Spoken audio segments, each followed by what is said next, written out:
नमस्कार, डीटीवी भारत में आपका स्वागत है। मैं हूं आपके साथ पूजा वर्मा। आज हमारे साथ बातचीत करने के लिए खास मुलाकात में मौजूद हैं संजय सिंह उर्फ पप्पू, जो कि जाप के प्रवक्ता हैं। आज उनसे हम कई मुद्दों पर खास बातचीत करने वाले हैं। सबसे पहले बहुत बहुत स्वागत है आपका सर डीटीवी भारत में। तमाम जी टीवी के दर्शकों को भी स्वागत है। सर, सबसे पहले आपसे सवाल ये करना चाहेंगे सफाई कर्मियों को लेकर के, क्योंकि आज 7वां दिन है और वो हड़ताल पर हैं। 3 बार बैठकें हो चुकी हैं, लेकिन अभी तक कोई निर्णायक फैसला नहीं हुआ है, जिसको लेकर जो सफाई कर्मी हैं वो हड़ताल जारी रख रहे हैं। क्या कुछ कहना चाहेंगे आप? क्या लगता है सरकार की क्या मंशा है? सरकार आखिर चाह क्या रही है? देखिए, ये तो बहुत गंभीर मुद्दा है सफाई कर्मियों का। जी। उसमें अधिकांशतः आप देखेंगे महिलाएं भी हैं। जो महिलाएं नगर निगम में काम करती है, दरअसल उनके भी बाल बच्चे होते हैं। अब वो सबको छोड़ करके पूरा गंदगी साफ करने का बेड़ा उठाए हैं सरकार की ओर से, नगर निगम की ओर से, और उनको तनख्वाह नहीं मिले, फैसिलिटी नहीं मिले। जैसा कि हमको मालूम है कि 8 से 9 हज़ार रुपया मात्र उनका सैलरी है, तो सरकार 40% अपना बढ़ा लेती है, इन पर उनका ध्यान नहीं जाता है। तो ये तो बहुत गंभीर ही मुद्दा है। इन लोग का वाजिब मांग है, और शायद मैं समझता हूँ कि इस बार निगम कर्मी झुकने वाले नहीं हैं। उनकी जायज़ मांग है और हम लोग भी उनके साथ हैं, और यह घोर निंदा करते हैं सरकार की। इसको अविलंब त्वरित कार्रवाई करते हुए इन लोग पर ठोस निर्णय लेना चाहिए, क्योंकि यह जो मैटर है, आप एक तरफ कहते हैं प्रधानमंत्री महोदय स्वच्छ भारत, दूसरी तरफ कहते हैं कि शहर को महानगर बना रहे हैं। क्या बना रहे हैं? तो कैसे महानगर बनेगा? आप उसको तनख्वाह नहीं दीजिएगा, वेतन नहीं दीजिएगा, तो ये तो मामला बहुत। अ, आपसे ये भी जानना चाहेंगे कि सफाई कर्मी से जब हमने बात की थी तो उन्होंने कहा था कि हम तब तक वापस नहीं लौटेंगे अपने काम पर जब तक सरकार हमारी मांगों को पूरी नहीं कर देती है। लेकिन अब अगर हम राजधानी पटना की बात कर ले तो स्थितियां बद से बदतर हो गई है। ऐसे में सरकार को एक ठोस कदम उठाने की सख्त ज़रूरत है, वरना जहां एक तरफ वायरल फीवर का जो है प्रकोप वो जारी है, तो ऐसी स्थिति में सरकार को क्या फैसला लेना चाहिए जल्द से जल्द? आप देखिए, वायरल फीवर का जो मैटर है, जी। ये जो आपके स्वास्थ्य मंत्री महोदय मंगल पांडे जी हैं, रोज तरह तरह की बात बोल रहे हैं कि हमने स्वास्थ्य में ऐसे सुधार कर दिया, वैसे सुधार कर दिया, जबकि सोशल मीडिया के द्वारा, अखबार के द्वारा हम लोग को भी जानकारी मिल रही है कि स्थिति बहुत भयानक बनी हुई है। ये लोग जो हैं, पक्ष विपक्ष, सिर्फ उपचुनाव के फेरा में, अपनी कुर्सी के फेरा में है। जनता कैसे, उस क्या तकलीफ है, उससे उनको कोई लेना देना है नहीं। दरअसल बच्चे जो बीमार पड़ रहे हैं, तो बेड की स्थिति खराब है, बेड नहीं है, ऑक्सीजन की कमी है, ऑक्सीजन की भी कमी है। पिछले बार आपने देखा कोरोना काल में उन्होंने बताया कि ऑक्सीजन की कोई कमी नहीं थी। सफ़ेद झूठ इसको कहा जा सकता है। उसी तरह शायद इस बच्चों का जो स्थिति अभी बीमारी का है, इस बार भी ऑक्सीजन की कमी, जैसा कि मालूम पड़ रहा है कि ऑक्सीजन की कमी है और आगे भी होगी। इस पर अगर अविलंब मंगल पांडे जी नहीं कोई ठोस कदम उठाते हैं तो शायद स्थिति भयानक बन सकती है। लेकिन संजय जी, मंगल पांडे ने ये कहा है कि स्थितियां जो हैं वो नियंत्रण में है और सरकार की तरफ से व्यवस्था पूरी है, इसलिए लोगों को डरने की जरूरत नहीं है। अरे, बोलने के लिए तो झूठ के सरदार है ना। आप देखिए कि पिछले बार मोदी जी भी वहां से बोल दिए, केंद्र में स्वास्थ्य केंद्रीय मंत्री भी बताया कि ऑक्सीजन की कमी नहीं थी। उसी तोता मैना वाली कहानी हो गया इनका। वो जो राग अलापते हैं वही ही राग अलापते हैं। पिछले बार आपने देखा ना कि ऑक्सीजन की कितना किल्लत था। जन जन आदमी, एक एक आदमी जान रहा है, बच्चा से भी आप पूछेंगे ऑक्सीजन की कमी थी। उसी तरह से इस बार भी किसी तरह कह के पिंड छुड़ाएंगे। इनका तो राम राज है, तानाशाही का राज है, कुछ भी बोल सकते हैं, लेकिन स्वास्थ्य व्यवस्था बिल्कुल समाप्त है। अ, आपसे एक और सवाल है कि बिहार में अगर बात कर ले, जिस तरीके से सीएम नीतीश कुमार जनता दरबार लगा रहे हैं और जनता दरबार में कई लोग हैं जो पहुंच रहे हैं। आज भी एक महिला पहुंची जिन्होंने साफ तौर पर ये कहा कि दबंगों द्वारा उनके घर का जो दरवाजा है वो तोड़ दिया गया है। जब वो एफआईआर करने के लिए जाती हैं तो प्रशासन उनकी नहीं सुनती है। इसी गुहार को लेकर के वो नीतीश कुमार के सामने आए। तो क्या लगता है कि ऐसी छोटी छोटी मसलों को लेकर के लोग सीएम के पास पहुंच रहे हैं, तो प्रशासनिक स्तर पर कहाँ कमी है? प्रशासनिक स्तर पर पूरी कमी है। देखिए, प्रशासन कुछ भी कर रहा है तो सरकार का नहीं सुन रहा, अपना मनमानी कर रहा है। कोई अंकुश सरकार का है ही नहीं। क्राइम तो इतना जोरों पर है कि मत पूछिए। आपने देखा कि थाने के अंदर बंद करके तीज के दिन, हमने देखा सोशल मीडिया पर, तीज के दिन महिला को उठा करके 3 दिन टॉर्चर करके उसको हत्या कर दिया गया। आज ही देखिए कि हमारे जाप के एक महासचिव थे कार्यकर्ता आनंद कुमार, उनको बीते रात गोली मार दी गई। तो प्रशासन का कहीं कोई ये है नहीं। आज सरकार चूंकि निकम्मी है, इसीलिए कि वो तो बैसाखी की सरकार है। आप देख रहे हैं कि भाजपा और जदयू की सरकार है, कुछ सुनने के लिए तैयार है नहीं। तानाशाही की सरकार है, क्या बोला जा सकता है। उनको क्राइम तो जोरों पर है, जिस पर अंकुश नहीं है सरकार को। एक और सवाल है, आज अगर राजनीति की तरफ हम अगर रुख करते हैं तो आज एनडीए को लेकर के अगर हम बात कर ले तो एनडीए की तरफ से आज नीरज सिंह बबलू ने यह बयान दिया है कि चिराग पासवान एनडीए का हिस्सा है।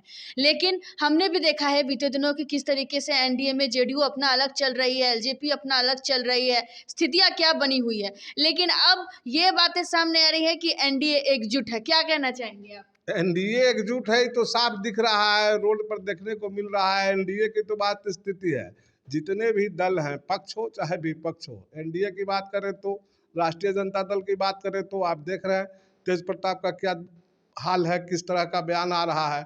एनडीए का भी वही हाल है।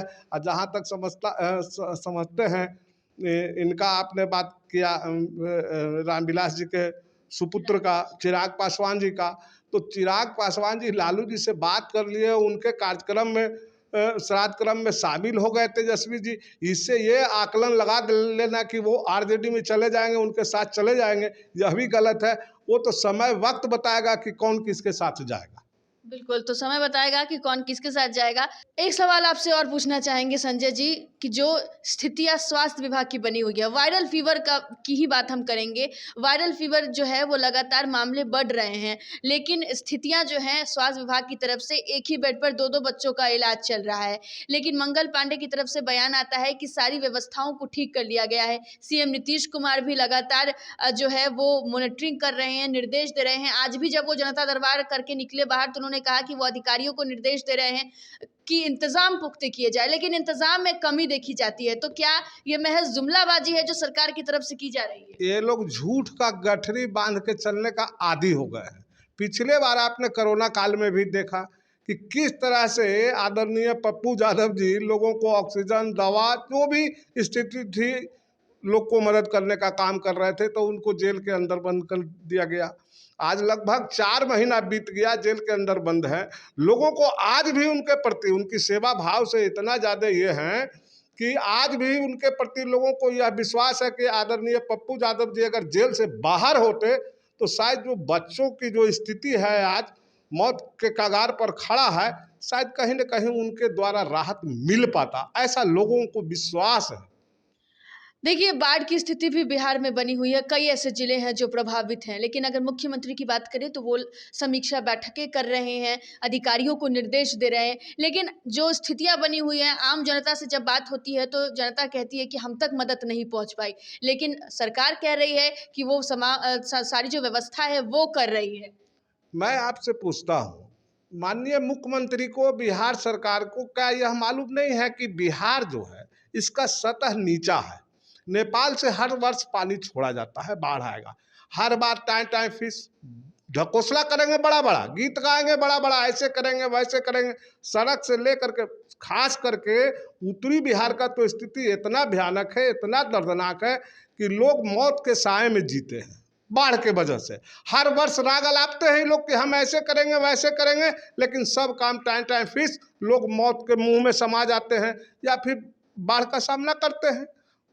क्योंकि तानाशाही सरकार है, अब तो लोग को इसी में चलना है। कई महीनों से पप्पू यादव भी जेल में हैं। क्या कहना चाहेंगे, सरकार की तरफ से क्या रुख अपनाया जा रहा है?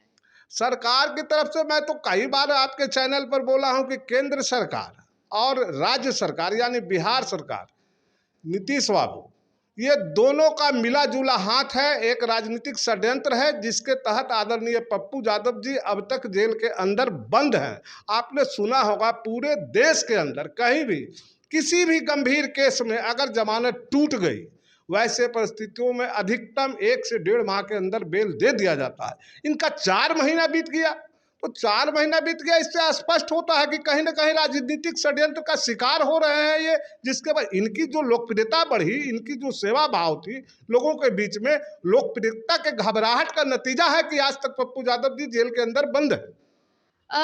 एक और सवाल है, पप्पू यादव अपने सेवा भाव के लिए जाने जाते हैं। जिस तरीके से उन्होंने कोरोना काल में भी लोगों की मदद की, लगातार वो मदद करते रहते हैं, लेकिन फिलहाल पप्पू यादव जेल में हैं।